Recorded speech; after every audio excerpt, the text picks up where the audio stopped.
ओम श्री गणेशाय नमः। जय श्रीमन्नारायण। जय आदिशक्ति माता। जय भोलेनाथ। जय माता पार्वती। दोस्तों, आज हम श्रवण करेंगे फाल्गुन मास कथा का 11वां अध्याय। श्री मैत्रेय जी कहते हैं, हे विदुर जी, ध्रुव क्रोध शांत हो गया और वे यक्ष के वध से निवृत्त हो गए हैं। यह जानकर भगवान कुबेर वहां आए। श्री कुबेर जी बोले, शुद्ध हृदय क्षत्रिय कुमार, तुमने अपने दादा के उपदेश से ऐसा दुत वैद्य त्याग दिया, इससे मैं तुम पर प्रसन्न हूँ। वास्तव में ना तुमने यक्ष को मारा है, ना यक्ष ने तुम्हारे भाई को। समस्त जीवों की उत्पत्ति और कारण तो एकमात्र काल ही है। यह मैं तू आदि मिथ्या बुद्धि तो जीव को अज्ञान व स्वप्न के समान शरीर आदि को ही आत्मा मान्य से उत्पन्न होती है। इसी से मनुष्य को बंधन एवं दुख आदि विपरीत अवस्थाओं की प्राप्ति होती है।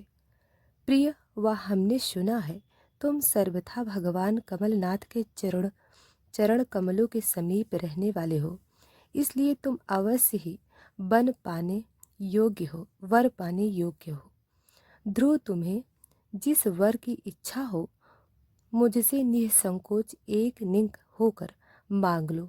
श्री मैत्रेय जी कहते हैं, विदुर जी, यक्षराज कुबेर ने जब इस प्रकार वर मांगने के लिए आग्रह किया, तब महाभागवत महामति ध्रुव जी ने उनसे यही मांगा कि मुझे श्री हरि की अखंड स्मृति बनी रहे, जिससे मनुष्य सहज दस्तर संसार सागर को पार कर जाता है। डबट के पुत्र कुबेर जी ने बड़े प्रसन्न मन से उन्हें भगवत स्मृति प्रदान की। फिर उनकी देखते हुए अंतर ध्यान हो गए।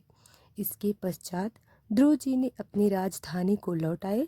वहां रहते हुए उन्होंने बड़ी बड़ी दक्षिणा वाले यज्ञों से भगवान यज्ञ पुरुष की आराधना की। सर्वव्यापी सर्वात्मक में प्रबल वेग युक्त शक्ति भाव रखते हुए ध्रुव जी अपने में और समस्त प्राणियों में सर्वव्यापक श्री हरि को ही विराजमान देखने लगे।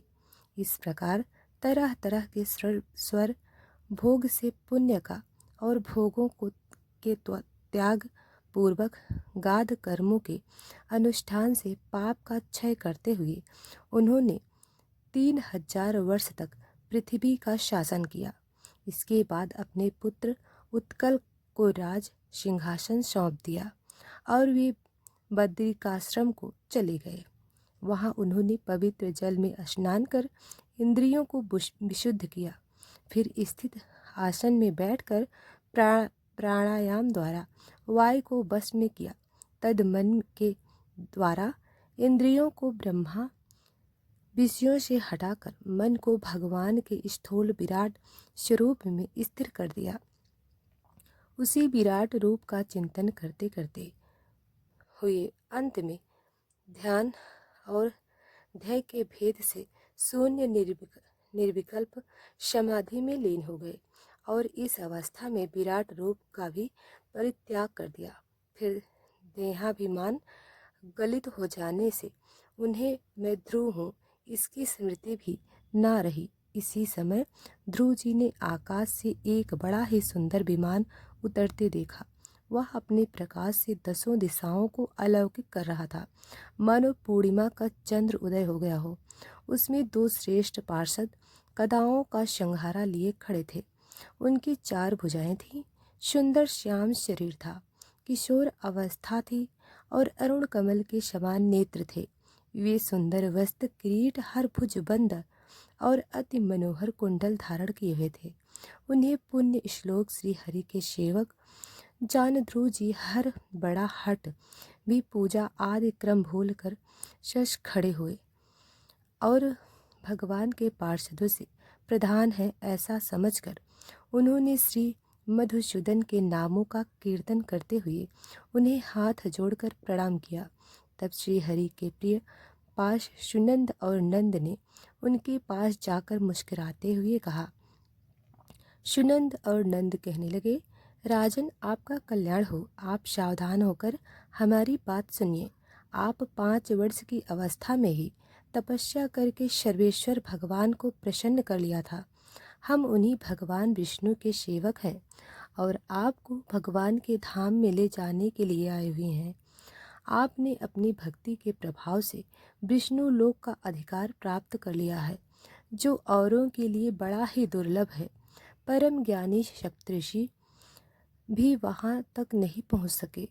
वे नीचे से केवल उसे देखते रहते हैं। सूर्य और चंद्रमा आदि ग्रह, नक्षत्र और तारागण भी उसकी प्रदक्षिणा करते रहते हैं। चलिए, आप उसी विष्णु धाम में निवास कीजिए। श्री मैत्रेय जी कहते हैं, भगवान के प्रमुख पार्षदों के अमृत में वचन सुनकर परम भागवत ध्रुव जी ने स्नान किया। फिर संध्या वंदन आदि नित्य कर्म से निवृत्त हो मांगलिक अलंकारा आदि धारण किए। बद्रिकाश्रम में रहने वाले मनुष्यों को प्रणाम करके उनका आशीर्वाद लिया। इसके बाद श्रेष्ठ विमान की पूजा और प्रदक्षिणा की और पार्षदों को प्रणाम कर स्वर्ण के समान कीर्ति कांति का दिव्य रूप धारण कर उस पर चढ़ने को तैयार हुए। इतने में ध्रुव जी ने देखा कि काल मूर्तिमान होकर उनके सामने खड़ा है। तब वे मृत्यु के सिर पर पैर रखकर उस पर अद्भुत विमान पर चढ़ गए। विमान पर बैठकर भगवान के धाम को जाने के लिए तैयार हुए। त्यों ही उन्हें अपनी माता सुनीति का स्मरण हुआ आया। वे सोचने लगे, क्या मैं बेचारी माता को छोड़कर अकेला ही दुर्लभ वैकुंठ धाम को जाऊंगा। नंद और सुनंद ने ध्रुव के हृदय की बात जानकर उन्हें दिखलाया कि देवी सुनीति आगे आगे दूसरे विमान पर जा रही हैं। उन्होंने क्रमशः सूर्य आदि सभी ग्रह देखे। मार्ग में जहाँ तक विमान पर बैठे हुए देवता उनकी प्रशंसा करते हुए फूलों की वर्षा करते जाते थे। उस दिव्य विमान पर बैठकर ध्रुव त्रिलोकी को पार कर सप्तऋषि मंडल से भी ऊपर भगवान विष्णु के नित्य धाम में पहुँचे।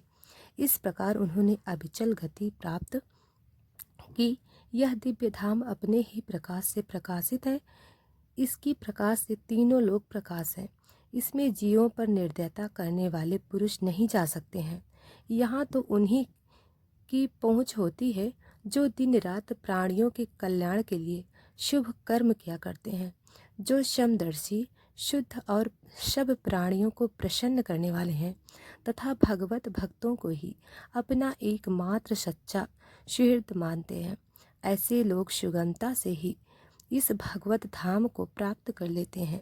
श्री मैत्रेय जी कहते हैं, हे विदुर जी, तुमने मुझसे उदार कीर्ति ध्रुव जी के चरित्र के विषय में पूछा था, सो मैंने तुम्हें वह पूरा का पूरा सुना दिया।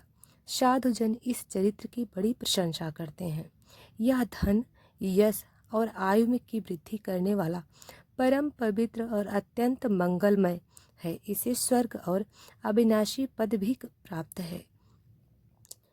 यह देवत्व की प्राप्ति करने वाला बड़ा ही प्रशंसनीय और समस्त पापों को नाश करने वाला है।